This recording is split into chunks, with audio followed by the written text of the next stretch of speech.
Hello class and welcome. In this video we are going to go over two different drawing tools within Illustrator.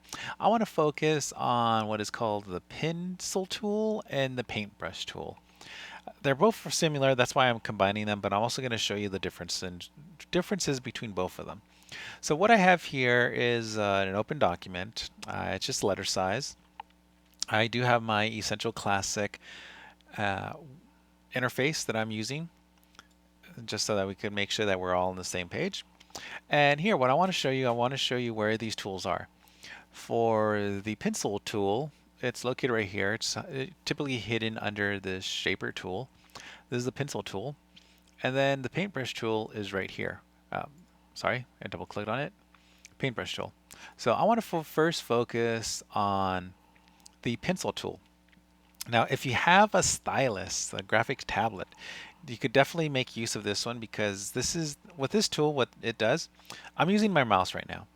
Basically, wherever you click and hold down on your mouse button, you're able to draw your path. Once you're done, Illustrator will translate the shape that you created, the line, and it's going to apply anchor points.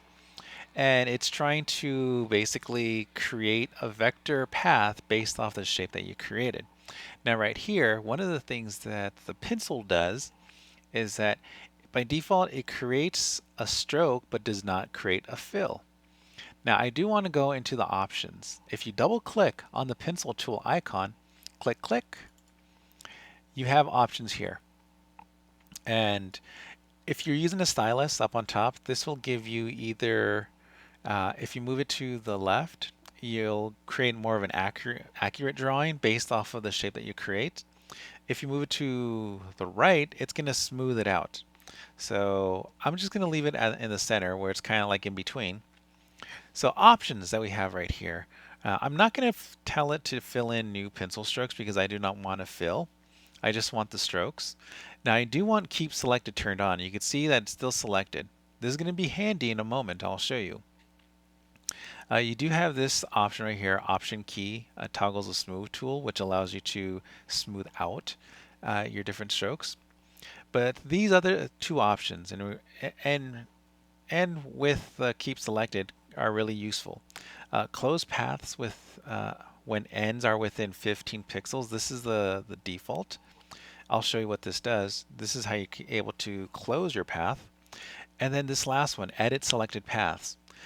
If a path is selected like it is right now, you could further edit that shape. I'm going to go ahead and tell this OK. So case in point, right now this path is it's selected, and notice that this is an open path because the first point and the last point do not connect. Now if you notice closely, if I go to this last point right here, I get that little slash line, means that I could continue to draw my shape. Now if I continue right here and go to the last point right here, that little circle, if I let go, this is now a closed path. So, but let me show you some more functionality. As you're drawing, notice that if I have this little asterisk, this means if I start to draw here, it'll create a new path. I don't want to do that just yet.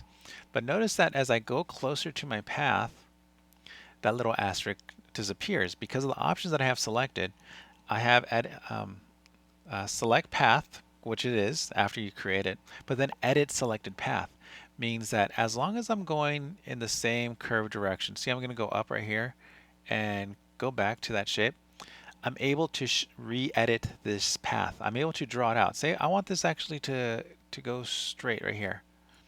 As long as I continue along the same direction. So say for example, I'm going to go from right here, going towards the left to right here, I'm able to connect it. Now what happens if I go up like this? Well, I'm creating a line. It still has something here. I'm going to go right here. Let's go back. Let's see if we could get rid of that. So it's creating a weird shape that I have. And here, I could always go over these to get rid of those. There. So this is with a closed shape. I could add some more or remove some more pieces.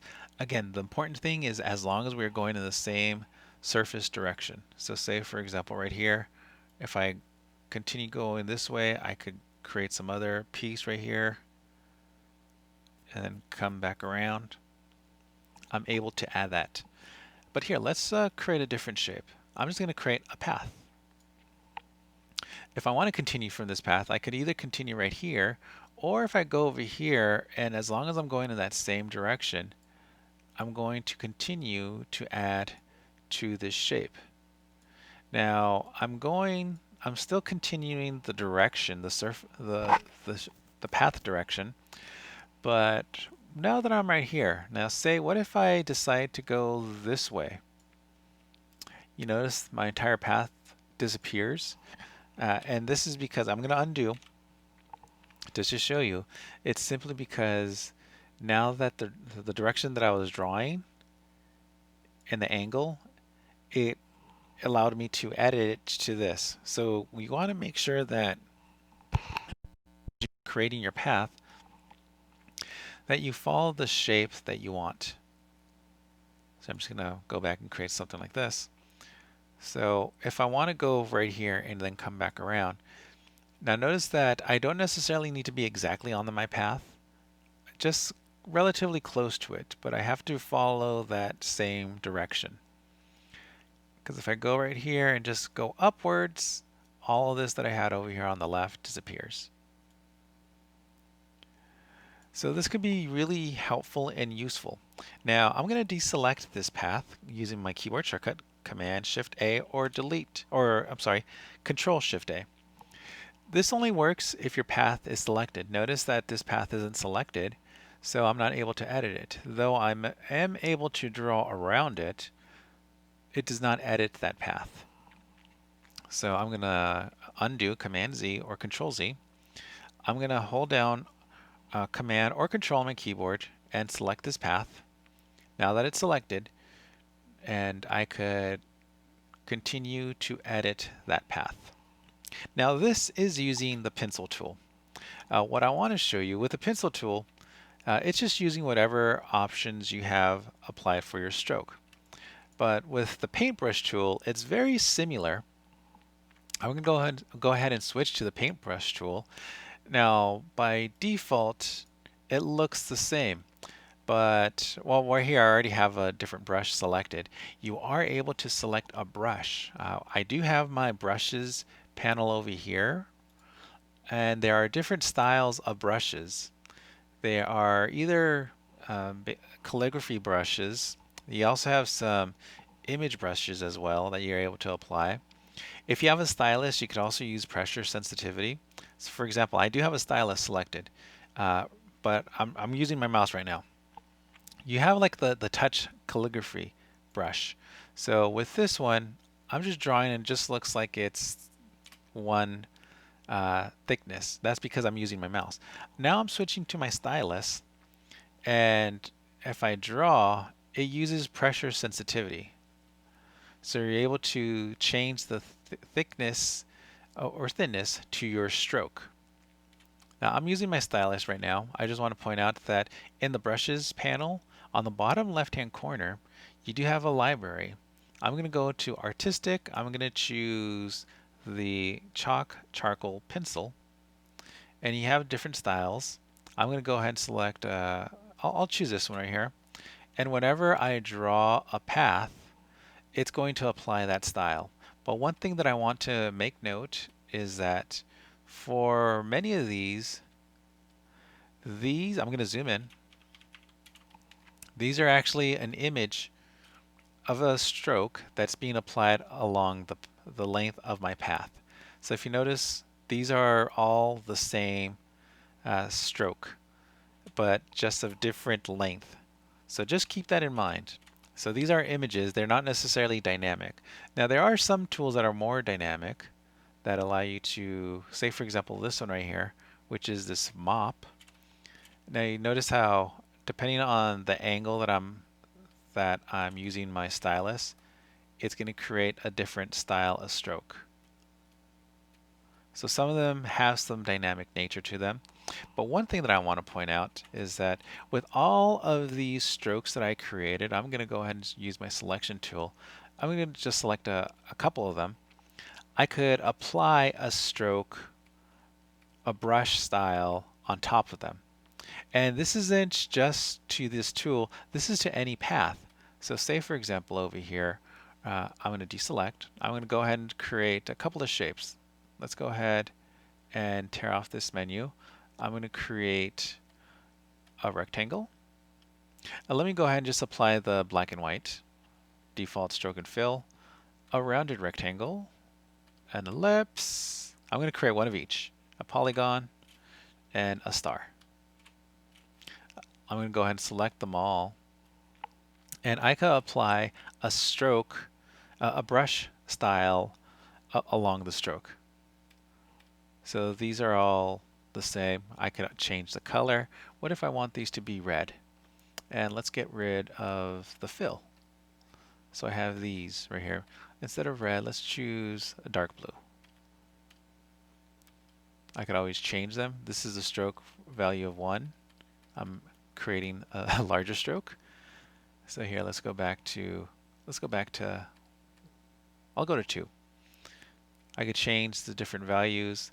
There are some that are border, that are more, here, I'll put it right here so you can see. Some of them that are based off of patterns. Here's like a little denim. And as I said on the bottom left-hand corner, you are able to change the different styles. There's decorative, there's image brushes, and there's also an option to be able to go into the libraries panel that you're able to get some more brushes that are connected to your Adobe account. So this is using pencil and the paintbrush. So I combined them again because they have similar functionality. With the pencil tool, this only gives you a stroke with no brush style applied onto it. So say for example, let me go ahead, deselect this. If I select this one, but I draw with my stroke, you notice that it doesn't apply it. I could apply it after the fact, but if I was to use my paintbrush, I could select that pattern, denim seam, and I could apply it. It didn't work that well for this one. Usually this is really good for borders. There you go. But you could always switch them back and forth. So this is using the pencil tool and the paintbrush tool. So one of your tasks is to use either the paintbrush tool or the pencil tool to create a silhouette for your assignment 7. So in another video, I will show you a demonstration of starting off working with the uh, I'll use a pencil tool. So I hope you enjoyed this video. If you have any questions, let me know. Otherwise, I'll see you in the next video.